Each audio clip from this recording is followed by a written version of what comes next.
Most people agree that governments do immoral things.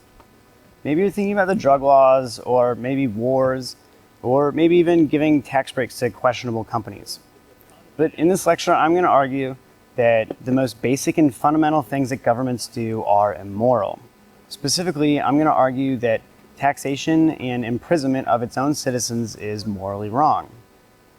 First, I'm going to give an argument against taxation and imprisonment. This is going to turn on an analogy between taxation and extortion and imprisonment and kidnapping. Then, I will consider and dismiss some initial attempts to justify taxation and imprisonment. And then I'll actually consider one of the more promising attempts to justify taxation and imprisonment, the social contract. But then I'm going to dismiss it. And finally, I'll show how this argument can be extended to show that it's immoral for how governments place restrictions on immigration.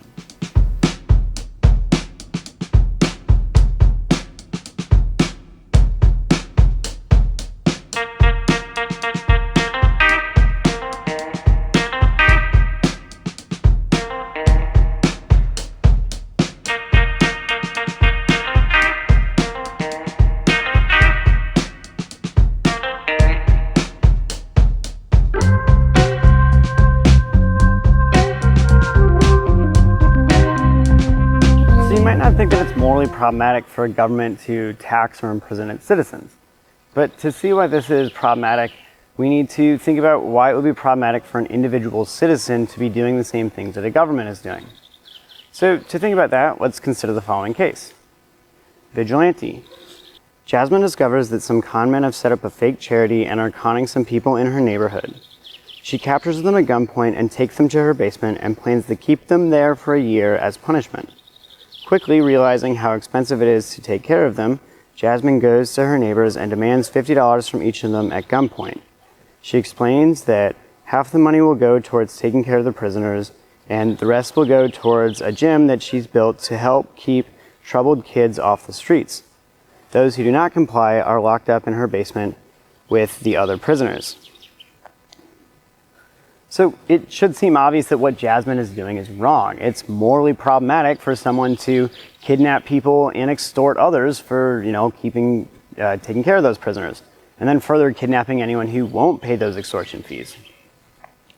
So this argument is going to rely on the assumption that there's no morally relevant difference between these two cases. So to understand what that means, let's unpack that a little bit. So suppose that I walk into my apartment and I take out some food from my fridge, I make myself a meal, and I kick back on my lazy boy and I watch some TV. Well, that's morally okay, right? Now, if I walked into your apartment and I opened up your fridge and I take out your food and I start eating it and I kick back on your lazy boy and start watching your TV, there's a problem there. Like, that seems morally wrong.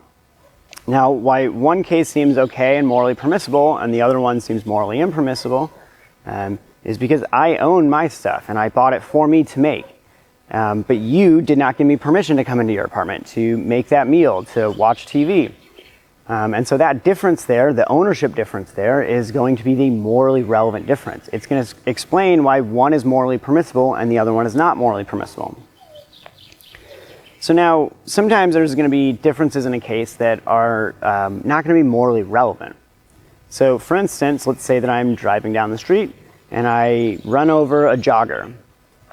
And in contrast, let's say I'm driving on the street and I run over a little insect that's crawling across the street.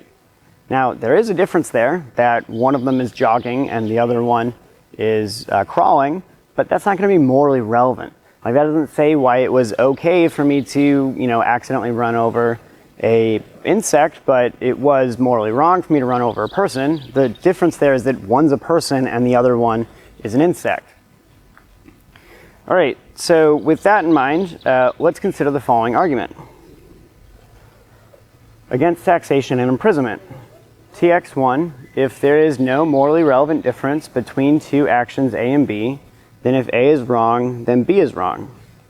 TX2, it is wrong for Jasmine to extort and kidnap her neighbors. TX3, there is no morally relevant difference between Jasmine extorting and kidnapping her neighbors and the government taxing and imprisoning its citizens. TX4, so it is wrong for the government to tax and imprison its citizens. The idea behind TX1 is that if there is a moral difference between these two cases, in other words, one of them is morally permissible and the other one's not, then we need to be able to explain that difference. If we can't explain that difference, then it's just arbitrary when we say one thing is morally permissible but the other one is not. TX2 should be obvious. I don't know how to convince you otherwise that kidnapping and extortion is wrong. I think we all agree that kidnapping and extortion is wrong, so I'm just going to leave that one there.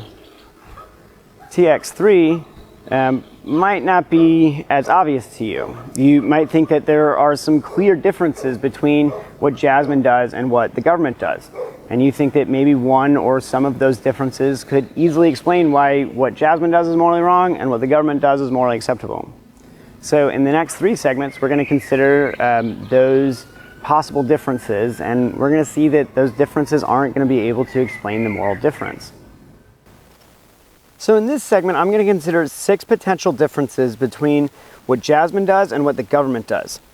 And I'm going to show that either those differences are not going to be morally relevant, or we can adjust the vigilante case in order to be able to account for these differences and make them go away.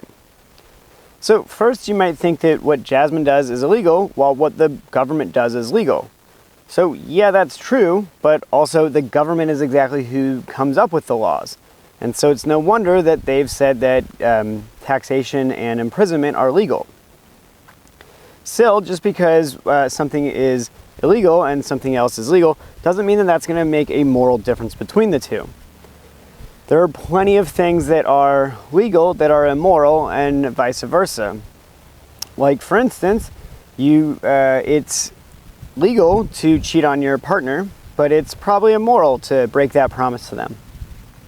Further, it's also legal to cheat on a test in this final paper to plagiarize, but that's definitely immoral. You should not do that. That's wrong. All right. So although there is a legal difference here, that legal difference isn't going to count as a morally relevant difference. All right, so second, you might be thinking that unlike Jasmine, the government isn't going to come and knock on your door if you forget to pay your taxes. And yeah, that's kind of true. They probably won't at first, but if you keep ignoring their friendly reminders, they're eventually going to show up at your door and take you away. So in light of that, we can revise our analogy to make it a tighter case. So now we have the bureaucratic vigilante. Jasmine sends an email to all her neighbors, informing them that they must each pay $50 by April 15th.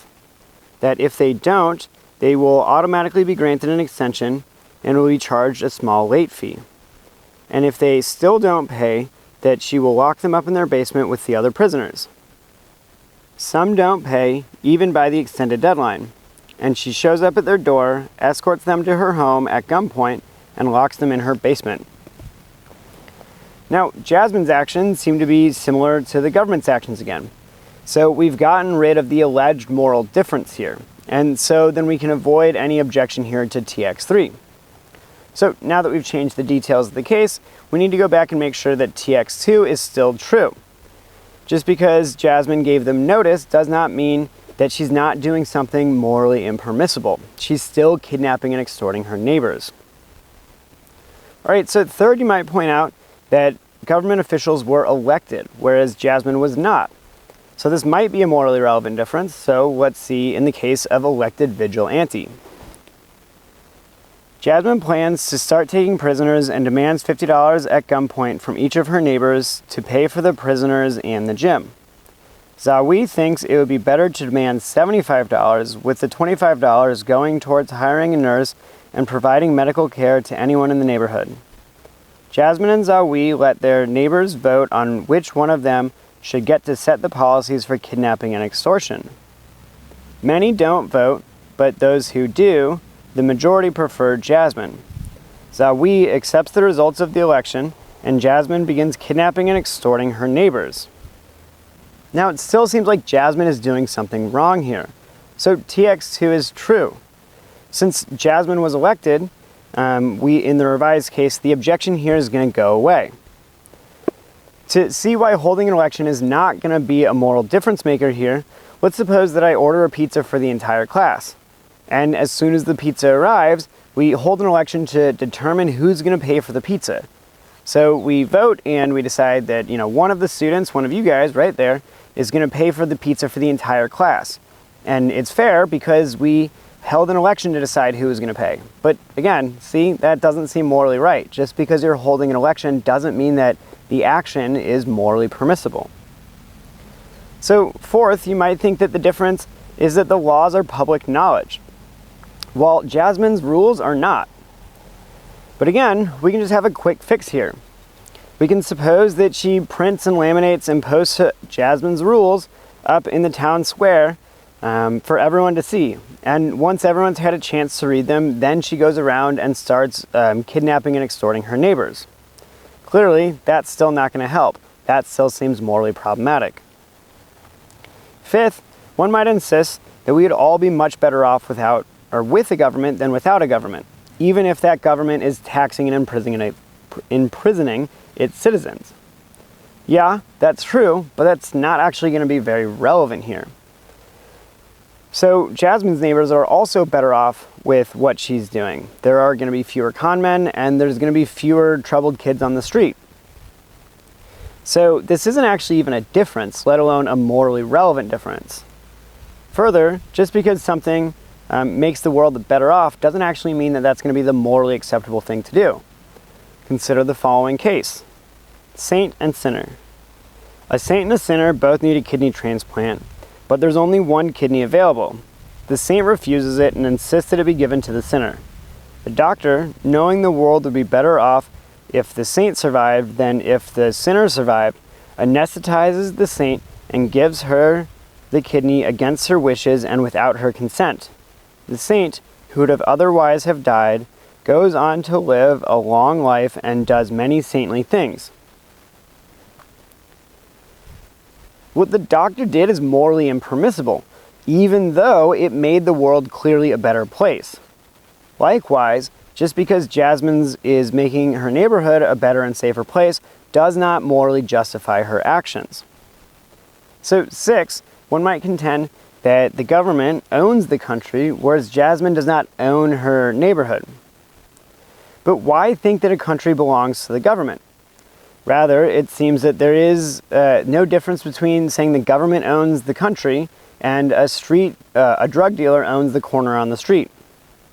They both act like they own the place, and they push people around as if they do, but really there's no good reason to think that a government actually owns the land. And so this is not going to be a plausible difference. So what we've seen here is that there are a number of differences between the cases, but none of them are going to be morally relevant here. Alright, now here's our first chance to stop and reflect. In the last segment, I contended that the government doesn't own the country. But how does anyone come to own anything? Try to think of a plausible general account of how people come to own things, and see what it implies about whether the government owns the country.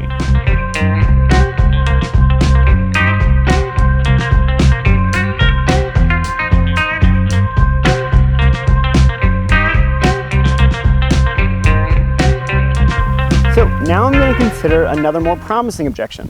And then in the next segment, I'm going to show that this one actually isn't going to work either. So this is the idea that we have a social contract, and that is what's going to justify the government's actions. So the government provides us with all kinds of goods and services, and in return, we agree to follow the laws and pay our taxes. And contracts here are going to be a difference maker. Think about your housing contract. Why is it okay for you to stay on property that you don't own? Well, it's because that you've explicitly entered into a contract with your landlord. But have we really entered into such a contract with our government? I personally don't remember explicitly agreeing to follow all these exact laws or do everything this way. But maybe we don't need to explicitly enter this contract. Maybe we implicitly consent. So what would that look like? The idea is that you're able to consent through your actions or in some other way without explicitly entering into an agreement. Okay, well, how can someone actually implicitly consent? Okay, there seem to be 3 main ways. One can implicitly consent by receiving certain goods and services. For instance, when you get into a taxi or you sit down at a restaurant and you order a meal, you're implicitly agreeing to pay for it at the end. One can also implicitly consent by sticking around. Let's say that I have a party and I say, all right, everyone who's here after midnight, you're all going to have to help me clean up. If you don't want to help me clean up, that's fine, just you have to leave before midnight.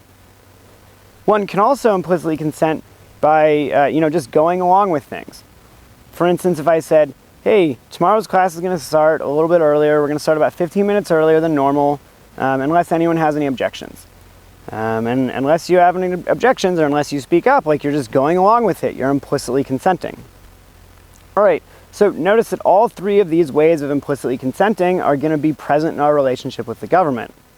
We receive all kinds of goods and services from them. We've decided to stick around even after we know how the government works. And we're passively accepting the laws and paying our taxes without objection. Now that last part, without objection, you might gripe about it and you might complain about it, but I don't think any of you are actually going to pull a Henry David Thoreau and actually withhold your taxes because you don't believe in what the government does is morally permissible. So we seem to have implicitly entered into a contract with the government. And as we said, contracts can be a moral difference maker.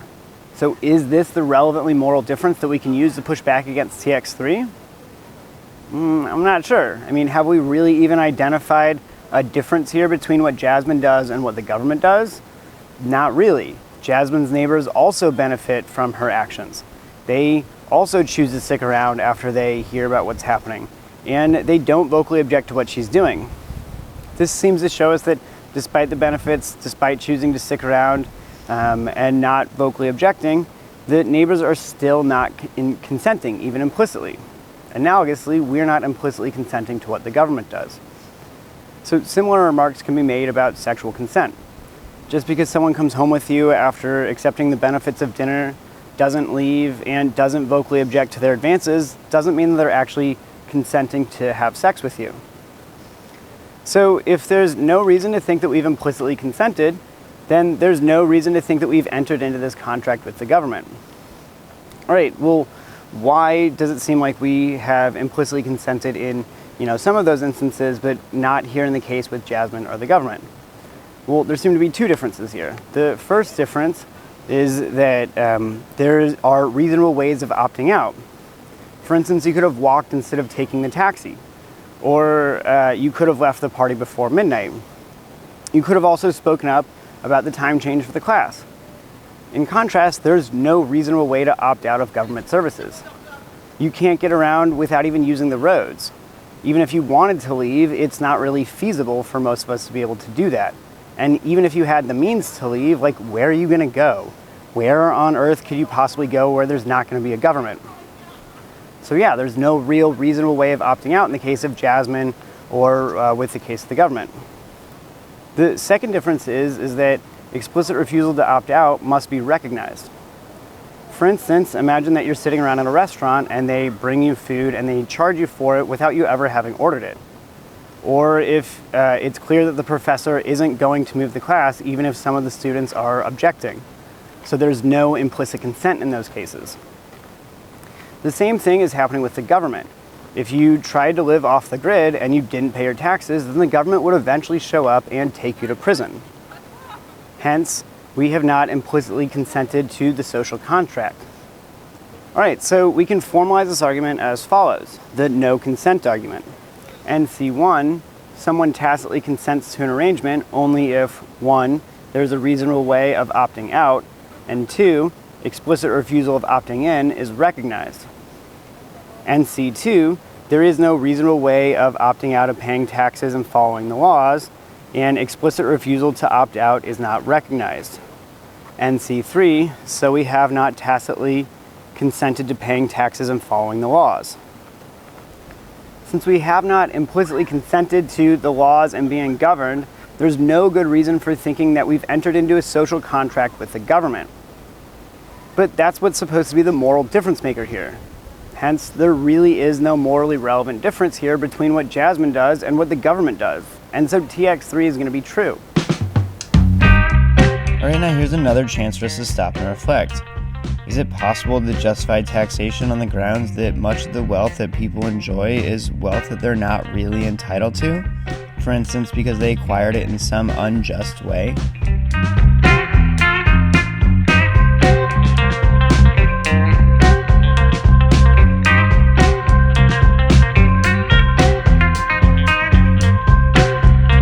So we've now seen that the government isn't justified in some of its practices. Since it's wrong for any one of its citizens to do what the government does, it's analogously wrong for the government. This argument can also be extended to other governmental practices, like enforcing immigration. Again, imagine that one of the citizens tried to enforce a certain immigration policy in their neighborhood. For instance, consider the case of unwanted visitors. Jasmine and her friends arrive at their neighborhood park for their weekly soccer game, only to find a large group from another neighborhood already using the park for a game of their own. Guns drawn, she directs them into their van, drives them back to their own neighborhood, and threatens to lock them in their basement if they ever return without first getting her permission. Many do ask for permission, but most of the time she refuses. Some return without her permission, and she locks them in her basement. So we can formalize this in the argument for open borders. OB1, if there's no morally relevant difference between two actions A and B, then if A is wrong, then B is wrong. OB2, it is wrong for Jasmine to restrict access to the park. OB3, there is no morally relevant difference between Jasmine restricting access to the park and the government restricting access to the country. OB4, so it's not wrong for the government to restrict access to the country. OB1 is the same as TX1, and OB2 should be obvious. What Jasmine is doing in this case seems wrong. And so I'm not going to defend either one of these here. The question is, can you find a morally relevant difference between the government's actions and Jasmine's actions in the unwanted visitors case? It seems like if you couldn't find a difference before, that you're probably not going to find a difference here. It's not like Jasmine owns the land, because neither does the government. And nor is it like that the immigrants are receiving benefits without paying into the system, because that's also what's happening in the unwanted visitors case. They're enjoying a crime-free neighborhood subsidized by Jasmine and her neighbors. I mean, this is exactly why they came to that park in the first place. So I've argued that a government is not morally permitted to tax its citizens or imprison them, nor is it allowed to restrict immigration. So what is a government morally permitted to do? Well, the principle we've been using is that if an ordinary citizen is morally permitted to do it, then that's what a government is morally permitted to do. Well, let's think about that. What is, an ordinary citizen allowed to do? Well, if there's an imminent threat to the neighborhood or the country, it seems like the government is justified in protecting the citizens against that. But beyond that, it's hard to think about what a government is morally justified or morally allowed to do. So even stockpiling weapons to prevent some sort of future threat also seems morally problematic. Imagine if Jasmine went around extorting her neighbors, trying to prep for some theoretical disaster. That also seems like morally problematic. And so it would also analogously be problematic for the government to do that. So finally, I need to emphasize that the conclusion of this argument is not that the world is better off without taxation or imprisonment or a government. Recall the saint and sinner case. There are some things that make the world better off that are going to be morally problematic. The conclusion of this argument is that almost all government interactions are just morally impermissible. Right, now here's our final chance to stop and reflect. At the end of the lecture, we use the Jasmine test to show that some functions of the government could still be legitimate. What does this test say about other government functions that we haven't considered here? Is this the right test for evaluating whether governmental practices are right or wrong?